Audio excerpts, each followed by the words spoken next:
Hareket ediyordu, kalksın diye hiç kıpırdamıyordu. Böyle. Yok, kolu koptu.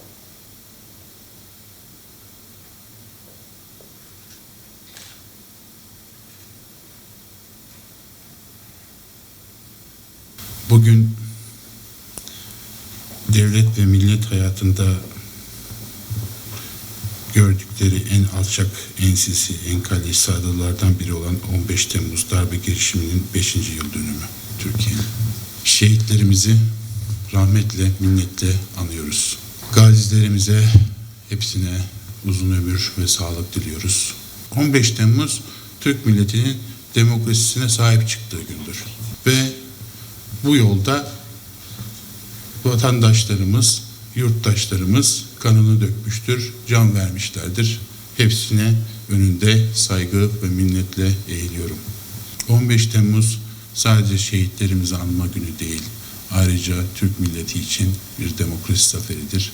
Her türlü terör örgütüyle Türkiye Cumhuriyeti bugüne kadar nasıl mücadele ettiyse bundan sonra da edecektir. Bugün o hain darbe girişimini tekrar hatırlıyoruz. Fotoğraf sergisini sizle beraber göreceğiz.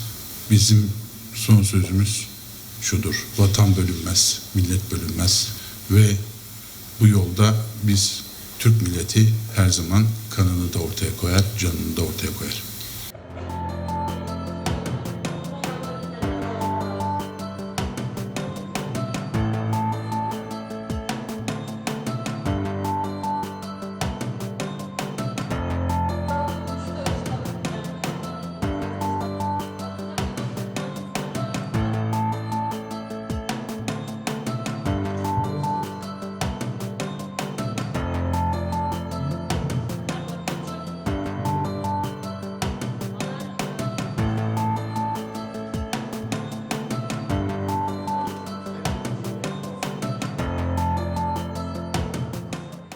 وسلام على المرسلين والحمد لله رب العالمين.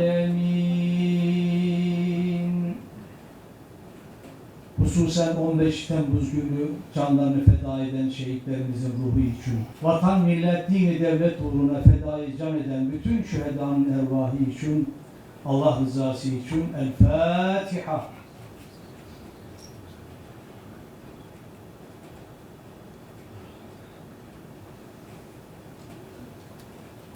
Bir emanet canımız, ey canım, rinnanay, rinnanay.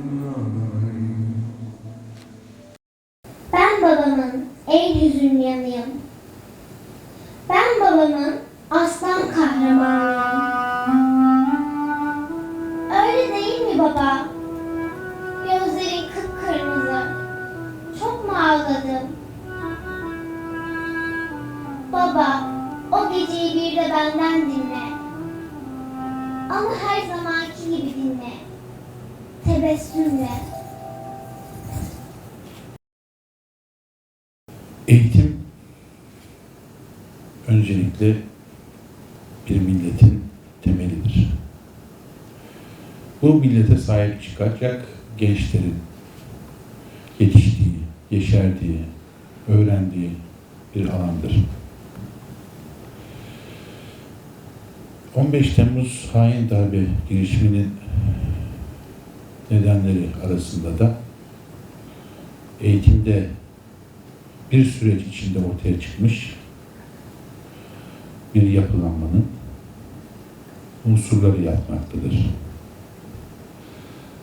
Bu cümleden olmak üzere biz de eğitim kurumlarımızın nedenli, önemli olduğunu görmek zorundayız. Öğrencilerimizin nerelerde yetiştiğini, kimler tarafından yetiştirildiğini, bunu her zaman bilmek zorundayız. Genç dimağların hainler tarafından zehirlenmesine, kirlenmesine bir daha izin vermemek zorundayız. Eğitimin hepimiz için önemi bu. Bunu anlamak durumundayız.